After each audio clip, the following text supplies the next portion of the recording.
Hello friends, मैं हूं सन्मय प्रकाश और आप देख रहे हैं यूट्यूब चैनल सरकारी जॉब न्यूज़। ये वीकली करंट अफेयर्स और इसमें हम लोग पिछले एक सप्ताह के तमाम करंट अफेयर्स की समीक्षा करते हैं। तो 22 से 19 अप्रैल तक का है, जो भी इंपॉर्टेंट घटनाएं हुई हैं देश दुनिया में, उन सब के बारे में इकट्ठा टॉपिक वाइज लेंगे हम लोग। आपको पता होगा कि वीकली हम लोग टॉपिक वाइज लेते हैं, ठीक है। और हाँ, एक इन्फॉर्मेशन कि अभी हाल ही में BPSC असिस्टेंट का एग्जामिनेशन हुआ है और उसमें करंट अफेयर्स के ज़्यादातर क्वेश्चन जो हमने बताए थे वो सब आए हैं। ये कमेंट देखिए आप, 10 क्वेश्चन आए हैं और शानदार ढंग से तमाम स्टूडेंट्स ने इसको प्रिपेयर किया, पूरा किया, ठीक है। तो शुरू करते दोस्तों वीकली करंट अफेयर्स। और सबसे पहले हम लोग राजनीतिक केंद्र राज्यों के फैसले से रिलेटेड इंपॉर्टेंट चीज़ों को देखते हैं, ठीक है, सरकार के फैसले। तो पहला क्वेश्चन लेते हैं। केंद्र सरकार ने सूडान के गृह युद्ध में फंसे भारतीयों को लाने के लिए कौन सा अभियान चलाया? उस अभियान का नाम क्या है? आंसर होगा इसका ऑपरेशन कावेरी, ठीक है। सूडान में सेना और पैरामिलिट्री फोर्स यानी RSF के बीच में 15 अप्रैल से लड़ाई चल रही है। सूडान कहाँ पर है? अफ्रीका में, यहाँ पर ये रहा सूडान। तो ढेर सारे लोगों की मौत हो गई है, एक भारतीय की भी मौत हुई है। और राजधानी खार्तूम जो है मुख्य तौर पर वो केंद्र बना हुआ है, वहाँ जो युद्ध चल रहा है उसको लेकर, ठीक है। तो ऑपरेशन कावेरी आपको ये ध्यान में रखना है। चलिए अब आगे बढ़ते हैं दोस्तों। अगला क्वेश्चन लेते हैं। केंद्र सरकार ने पशु जन्म नियंत्रण नियम यानी animal birth control rules 2023 notify किया, तो इसमें क्या प्रावधान है? आंसर होगा उपरोक्त सभी, मतलब कुत्तों के स्थानांतरण की, यानी कुत्तों को एक जगह से लेकर आपके इलाके में है तो आप सोचे कि उठा के हम कहीं और उसको भेज दें, तो वो नहीं करना है। आवारा पशुओं की नसबंदी होगी और टीकाकरण होगा और एंटी रेबीज़ कार्यक्रम को बहुत सख्ती से लागू किया जाएगा, ठीक है। तो ये किस मंत्रालय ने जारी किया नियम? तो मत्स्य पशुपालन और डेयरी मंत्रालय यानी ministry of fisheries, animal husbandry and dairying, ठीक है।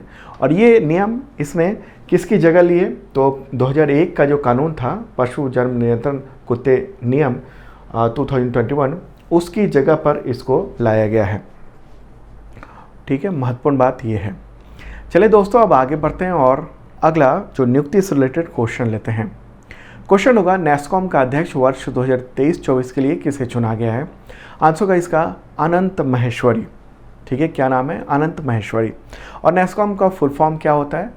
National association of software and services companies, ठीक है। और वर्तमान में वो माइक्रोसॉफ्ट इंडिया के अध्यक्ष भी हैं। नैस्कॉम एक नॉन प्रॉफिट इंडस्ट्री ऑर्गेनाइजेशन है, मुख्यालय न्यू दिल्ली में है, स्थापना हुई थी 1988 में। अगला क्वेश्चन दोस्तों, साइकिलिंग फेडरेशन ऑफ इंडिया यानी CFI के नए अध्यक्ष कौन चुने गए हैं? आंसर का इसका पंकज सिंह निर्विरोध चुन लिया गया है साइकिलिंग फेडरेशन ऑफ इंडिया का। और ये राष्ट्रीय नियामक संगठन है साइकिलिंग जो स्पोर्ट्स है उसको लेकर। इसकी स्थापना हुई थी 1946 में। और पंकज सिंह जो हैं वो राजनाथ सिंह जो रक्षा मंत्री हैं उनके बेटे हैं। अगला क्वेश्चन दोस्तों, मिक्स्ड मार्शल आर्ट्स फेडरेशन यानी MMA1 उसके अध्यक्ष के तौर पर किसे नियुक्त किया गया है? आंसर होगा महावीर सिंह फोगाट, ठीक है। तो उनको अध्यक्ष नियुक्त किया गया है और वो भारत में जो मिक्स्ड मार्शल आर्ट्स है उसको बढ़ावा देने का काम करेंगे, ठीक है। इस फेडरेशन का मुख्यालय मुंबई में है। अगला क्वेश्चन, केंद्र सरकार ने राष्ट्रीय तकनीकी अनुसंधान संगठन यानी NTRO उसका चेयरमैन किसे नियुक्त किया है?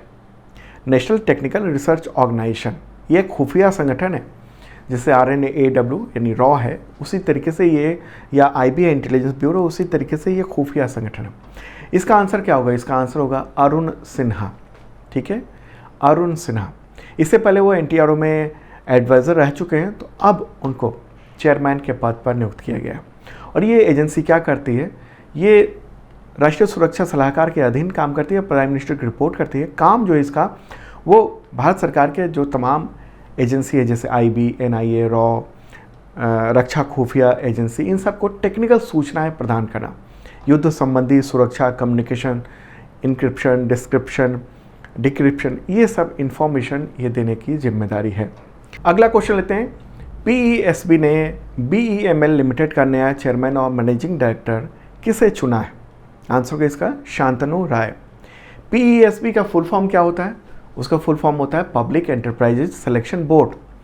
दरअसल होता क्या है कि कोई भी जो PSU है उसके जो चीफ पद हैं उन सब की नियुक्ति जब होती है तो उसके लिए एक एजेंसी बनी हुई है, उसका नाम है PESB यानी पब्लिक एंटरप्राइजेज सिलेक्शन बोर्ड। ये आपको ध्यान में रखना है।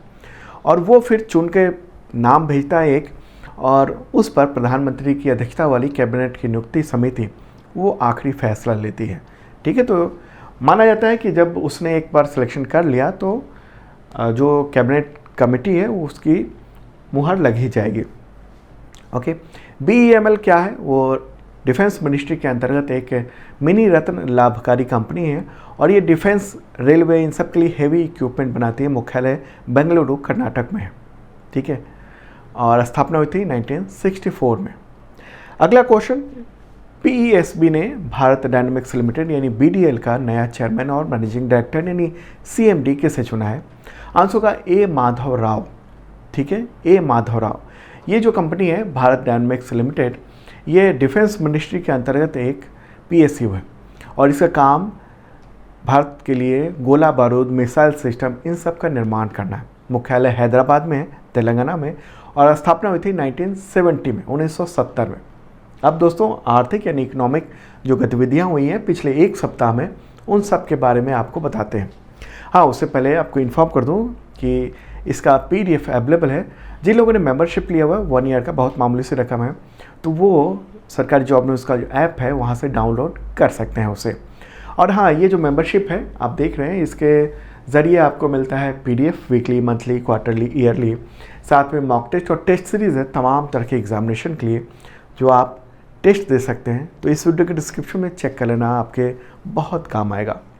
तो इकोनॉमिक एक्टिविटीज़ से रिलेटेड जो पहला क्वेश्चन लेते हैं, भारत का सबसे बड़ा व्यापारिक भागीदार वित्त वर्ष 2022-23 में कौन सा देश रहा है?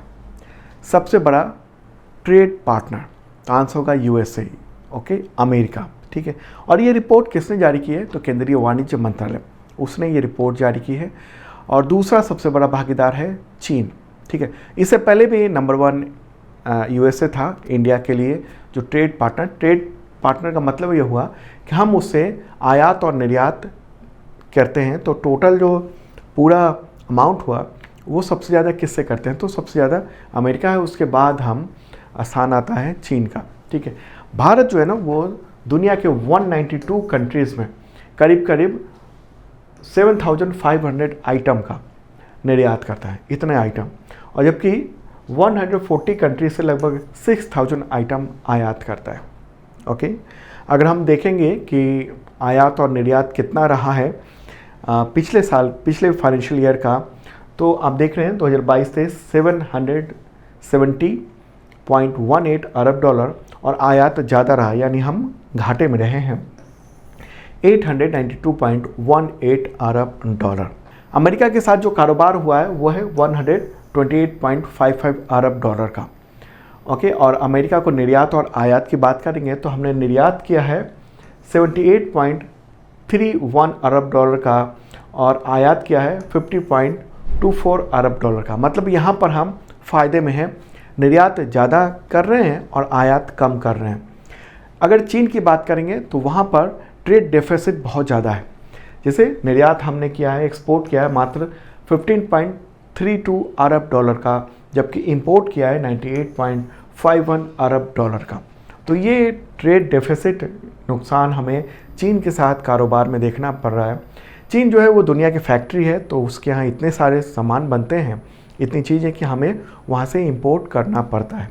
अगर हम देखेंगे भारत के जो सबसे बड़े टॉप 10 ट्रेड पार्टनर कौन कौन से हैं, ये सब जो बता रहा हूँ ना एग्जामिनेशन के लिए इंपॉर्टेंट है, क्योंकि इकोनॉमिक्स से रिलेटेड इस तरह के क्वेश्चन आते हैं। तो नंबर 1 तो अमेरिका है, मैंने पहले बताया था आपको। सेकंड पे चीन, थर्ड पे यूनाइटेड अरब अमीरात यानी UAE, फोर्थ पे सऊदी अरब, फिफ्थ पे रूस। बाकी आप देख रहे हैं।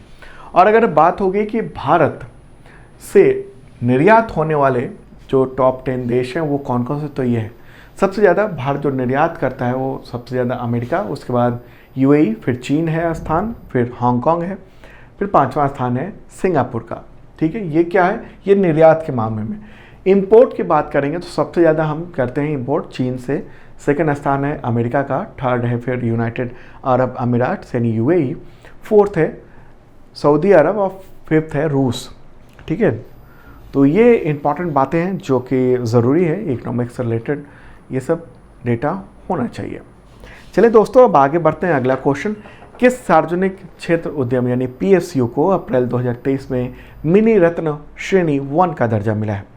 आंसर का इसका solar energy corporation of India यानी SICI। और ये दर्जा कौन देता है?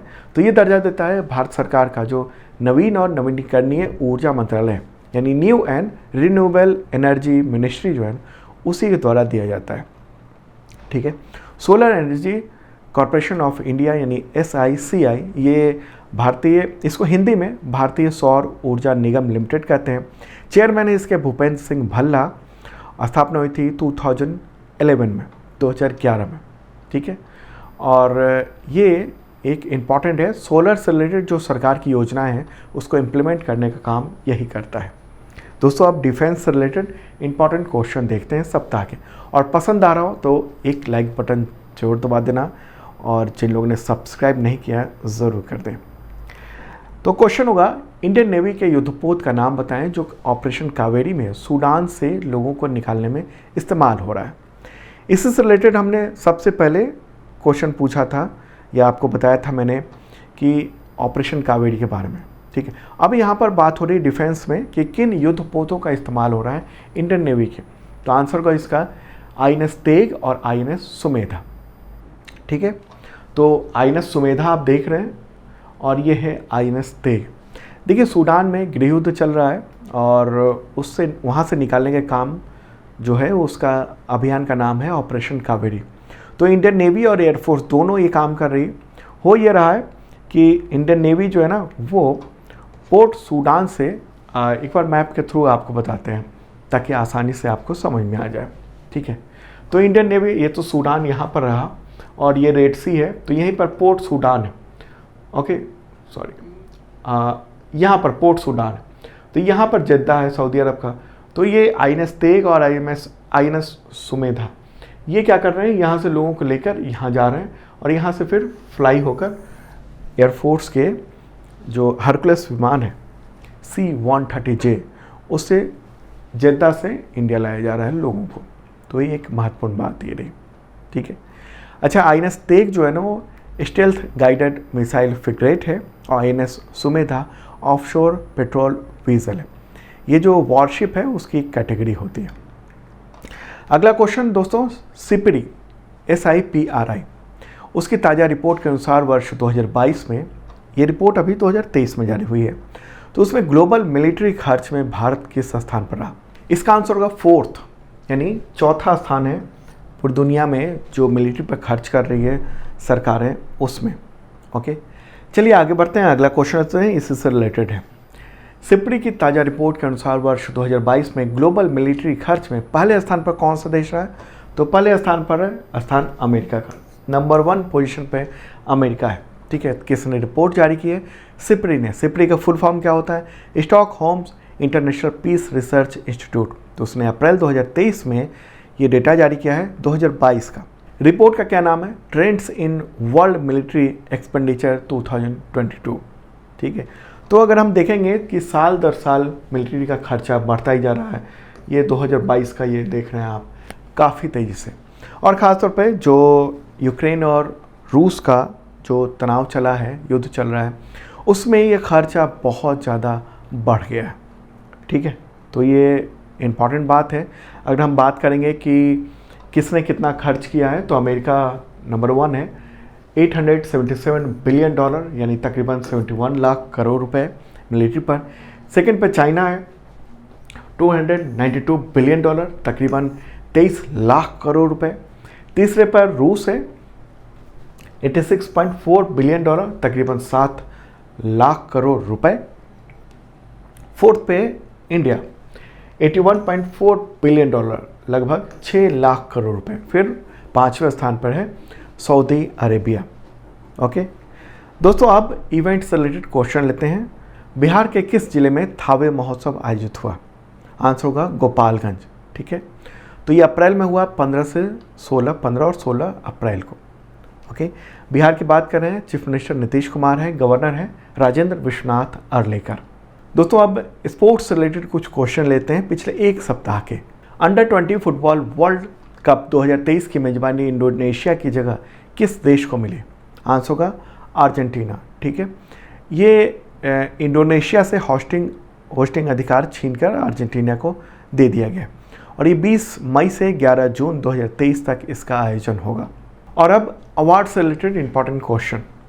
वीरता पुरस्कार यानी गैलेंट्री अवार्ड पाने वाली वायुसेना की पहली महिला अधिकारी का नाम बताएं, कौन है वो? आंसर होगा दीपिका मिश्रा। ठीक है, वो इंडियन एयरफोर्स के विंग कमांडर के पद पर तैनात हैं और राजस्थान की रहने वाली हैं। तो उनको अप्रैल में ही air force chief air marshal VR Chaudhari ने वायुसेना पदक से सम्मानित किया है और ऐसा पाने वाली, ये अवार्ड पाने वाली पहली महिला एयरफोर्स अधिकारी हैं। ओके, और वो आपको बताऊं कि हेलीकॉप्टर पायलट हैं इंडियन एयरफोर्स में। अगला क्वेश्चन, दलाई लामा ने कौन सा अवार्ड घोषित होने के 64 ईयर के बाद अप्रैल 2023 में प्राप्त किया है यानी लिया? आंसर का रमन मैग्सेसे अवार्ड। ठीक है, तिब्बती आध्यात्मिक गुरु हैं 14वें दलाई लामा, तो उनको 26 अप्रैल को रमन मैग्सेसे अवार्ड से सम्मानित किया गया। हालांकि इनको चुना गया था 1959 में, लेकिन उस दौरान चीन की वजह से, चूँकि तिब्बत में चीन ने कहर बरपाया हुआ था, तो उस समय वो वहाँ से इंडिया आ गए थे और इस वजह से वो खुद लेने नहीं जा पाए थे, भाई गए थे इनके। लेकिन अब रमन मैग्सेसे अवार्ड समिति ने इनके पास आकर इंडिया में और ये अवार्ड दिए हैं। अगला क्वेश्चन, किस कंपनी ने इस्पात राजभाषा सम्मान वर्ष 2021-22 का प्रथम पुरस्कार जीता है? आंसर होगा RINL। ठीक है, RINL, उसके जो अध्यक्ष और मैनेजिंग डायरेक्टर हैं अतुल भट्ट, तो उन्होंने ये पुरस्कार ग्रहण किया है।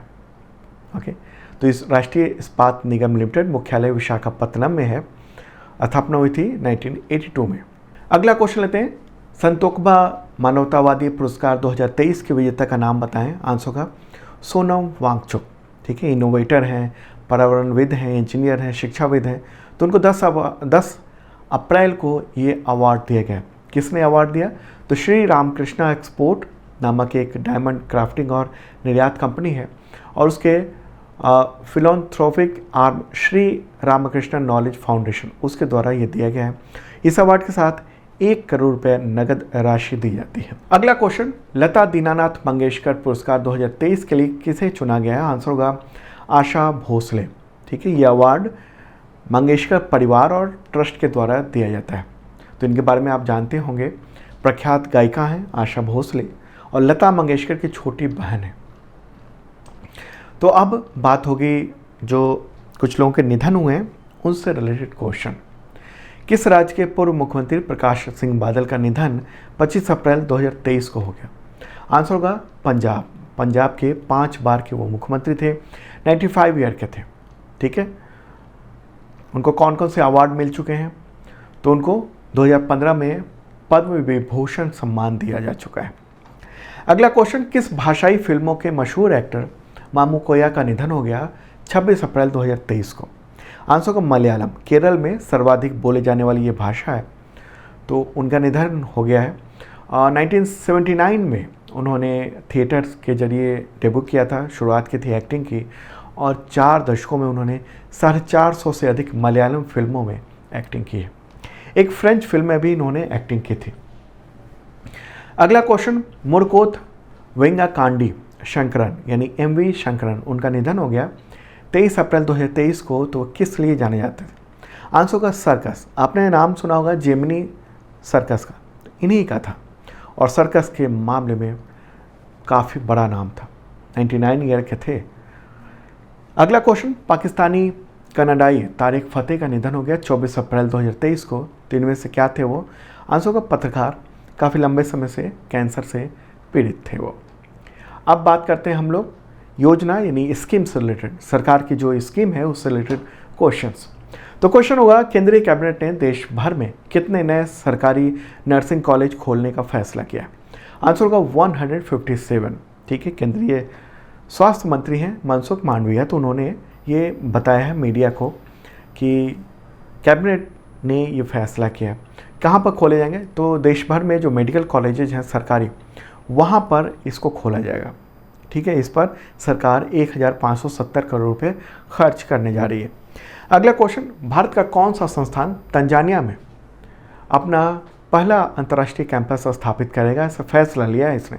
आंसर होगा IIT मद्रास। ठीक है, और इसको लेकर वहाँ तंजानिया के साथ, गवर्नमेंट के साथ एक MOU भी हुआ है साइन।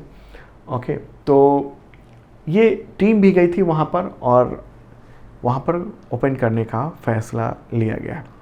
ठीक है, कब तक होगा? तो अक्टूबर 2023 तक यह स्थापित हो जाएगा। तंजानिया कहाँ पर है? मैप के जरिए एक बार समझ लेते हैं। तो प्यारा भारत है और तंजानिया जो है ना वो अफ्रीकी देश है। अफ्रीका में तंजानिया यहाँ पर रहा है, ये वाला जो हिस्सा है ये है तंजानिया, रेड कलर में अब हो गया है। अगला क्वेश्चन, किस देश की वीटो कंपनी ने अयोध्या शहर में कचरे से बायोडीजल बनाने वाले पायलट प्रोजेक्ट को चुना है? आंसर होगा बेल्जियम। तो ये बेल्जियम की कंपनी है और ये जो कचरा है, प्लास्टिक है, इन सब से बायोडीजल बनाएगी ये कंपनी। अगला क्वेश्चन लेते हैं, किस राज्य ने एक पंचायत एक खेल मैदान योजना शुरू की है? आंसर होगा केरल। ठीक है, इस योजना का उद्घाटन केरल के मुख्यमंत्री P. जैन ने कलिक्कर एक जगह है वहाँ पर किया है। ठीक है, तो हर पंचायत में एक खेल मैदान बनाया जाएगा।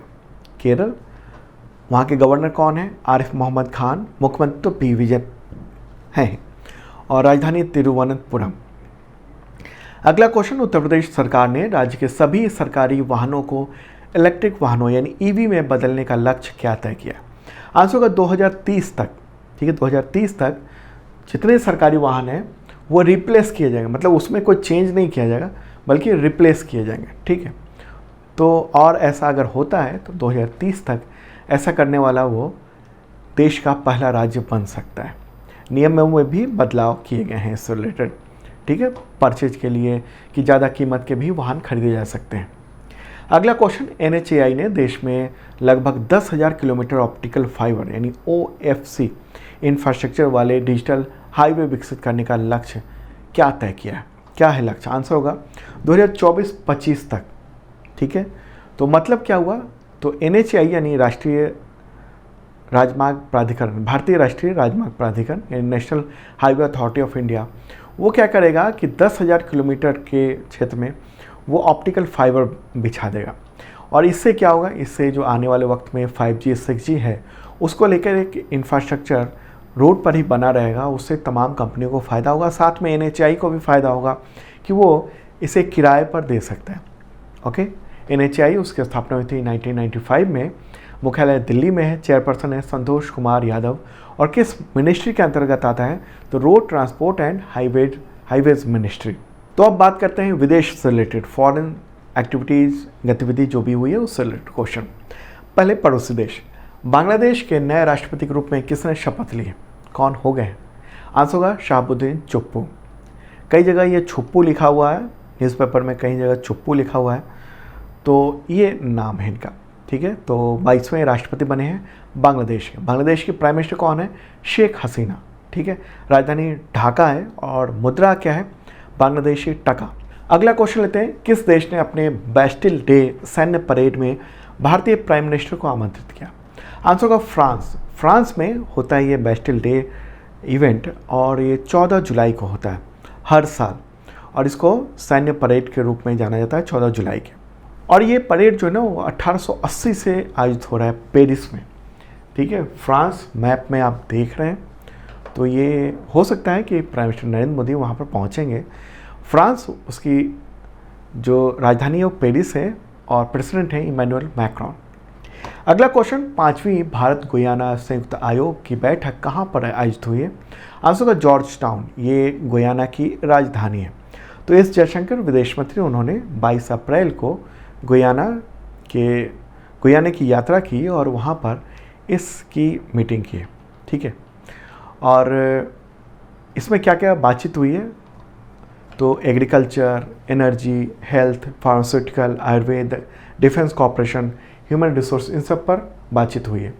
तो ये कहाँ पर है ये देश? एक बार देख लेते हैं। गुयाना तो है दक्षिणी अमेरिका महादेश में, उसके उत्तरी हिस्से में है ये। ठीक है, और ये कैरेबियाई देश भी इसको कहा जाता है। ठीक है, तो इस दौरान वहाँ के जो राष्ट्रपति हैं इरफान अली, तो उनसे भी मुलाकात की भारत के विदेश मंत्री ने। इरफान अली जो है वो भारतीय मूल के हैं। अब दिवस से रिलेटेड इंपॉर्टेंट क्वेश्चन, अंतर्राष्ट्रीय प्रतिनिधि दिवस कब मनाया जाता है? आंसर होगा इसका 25 अप्रैल को, संयुक्त राष्ट्र के द्वारा ये घोषित है, डेलीगेशन डे। अगला क्वेश्चन, विश्व मलेरिया दिवस कब मनाया जाता है? आंसर होगा 25 अप्रैल को। और थीम क्या है इसकी? Time to deliver zero malaria, invest, innovate, implement. ठीक है। अगला क्वेश्चन है, अंग्रेजी भाषा दिवस कब मनाया जाता है? आंसर होगा 23 अप्रैल को। और थीम क्या देख रहे हैं आप? English as a global language and English and creativity, संयुक्त राष्ट्र के द्वारा घोषित है। अगला क्वेश्चन, स्पेनिश भाषा दिवस कब मनाया था? आंसर होगा 23 अप्रैल को, ये भी संयुक्त राष्ट्र के द्वारा घोषित है। अगला question, international Chernobyl disaster remembrance day, याद के लिए दिवस, ये कब मनाया जाता है? आंसर होगा 26 अप्रैल को, संयुक्त राष्ट्र ने ये दिवस घोषित किया हुआ है। इसी दिन बहुत बड़ा परमाणु डिजास्टर हो गया था।